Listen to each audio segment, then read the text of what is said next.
Et nous prenons à présent la direction de Chassignols dans le sud de l'Indre pour la 10e édition du festival La Grange au piano. Et on retrouve sur place Marine Rondonnier. Bonsoir Marine. Alors vous avez assisté à une répétition un peu particulière cet après-midi, le mariage d'une guitare et d'un piano.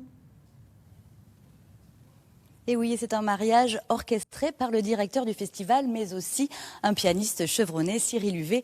Il s'agit d'une pièce, les variations chromatiques sur 2 valses de Schubert, écrites par Ferdinand Rebet, pièce qui n'a encore jamais été jouée en France.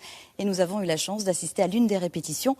On vous laisse regarder et on se retrouve juste après avec Mathias Lévy qui va jouer ce soir dans une petite heure. On peut essayer avec un petit peu plus...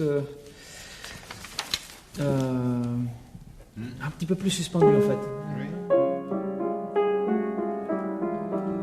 Voir Cyril Huvet et Pablo Marquez jouer ensemble, c'est comme assister à la naissance d'une œuvre. Cette pièce a été écrite en 1942 par Ferdinand Rebet pour guitare et piano, cas très rares dans la musique. Demain, samedi, elle sera jouée pour la première fois en France devant un public.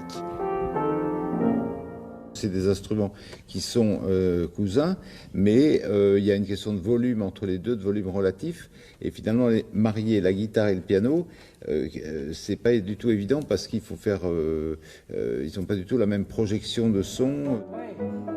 Pour réussir à bien interpréter cette œuvre, Cyril Huvet a choisi Pablo Marquez, un des interprètes les plus sensibles et les plus doués de la nouvelle génération de guitaristes. Doté d'une intelligence musicale et d'une technicité hors pair, il adore relever ce genre de défi lui aussi. Son objectif, casser l'image de la guitare qui serait un peu faible et sans véritable capacité sonore.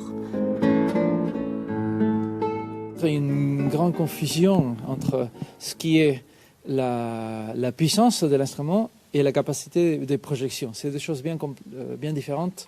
Et je tiens à montrer que l'instrument, c'est un instrument que la guitare, c'est un instrument qui sonne et qui peut atteindre un auditeur.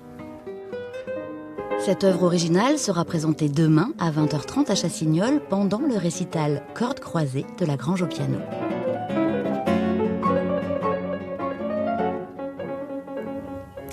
Alors nous sommes de retour à La Grange au piano avec Mathias Lévy cette fois. Bonsoir. Bonsoir. Alors vous allez jouer ce soir avec votre trio et votre nouvel album Univers. Parlez-nous un peu de votre musique. C'est du jazz, hein, donc c'est des thèmes que j'ai composés qui sont pas mal inspirés des musiques du monde et de la musique classique et du jazz, et puis sur lesquels on s'appuie pour improviser beaucoup de manière à ce que ce soit le plus agréable possible et pas pareil tous les soirs, quoi. Parce que justement votre album il a été conçu un peu sur l'improvisation.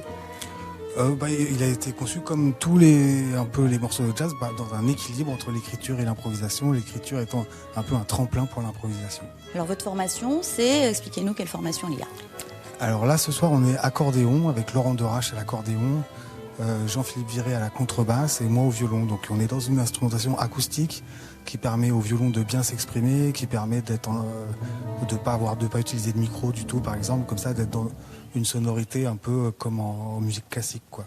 Et ce violon que vous avez, c'est pas n'importe quel violon. Parlez-nous de votre violon. Alors, moi je joue pas sur le violon de Stéphane Grappelli, j'ai enregistré sur le violon de Stéphane Grappelli, mais là c'est pas celui-là que j'ai ce soir. Alors votre passion pour Stéphane Grappelli, elle vient, rappelez-nous qui est Stéphane Grappelli déjà pour le grand public. Alors Stéphane Grappelli, c'était le violoniste qui jouait avec Django Reinhardt dans le groupe qui s'appelait le Hot Club de France et qui ont un peu inventé le jazz français, on pourrait dire, le gypsy jazz, voilà, le jazz manouche, quoi. Et vous avez appris avec sa musique ? Et moi j'ai été au début très très influencé, c'est un peu le grand inventeur du violon de jazz.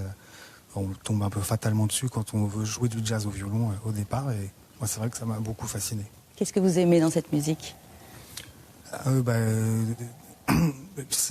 Au niveau du violon, c'est quelque chose de très solaire, très swingant, qui est très inattendu quand on a une culture du violon classique, qui est souvent très dans l'émotion, voilà, quelque chose comme ça d'un peu tendu éventuellement. Et là, d'un coup, on est dans quelque chose de simple, qui parle, qui rayonne, très rayonnant. Et vous avez gardé ça dans votre nouvel album quand même, hein ? J'essaye, enfin en tout cas c'est une influence majeure, sans aucun doute. Merci beaucoup. On va vous laisser vous préparer parce que vous allez entrer sur scène dans peu de temps, hein, un peu plus d'1 heure avec votre groupe. C'est la première fois que vous venez ici ? Oui, tout à fait, Bon. à ce festival. Oui. Bon, ben, on vous souhaite un très bon concert. Et puis nous, on se retrouve demain à midi et à 19h où vous verrez le concert, des extraits, les réactions du public, tout ça. Donc voilà, rendez-vous encore demain, midi et 19h. Au revoir.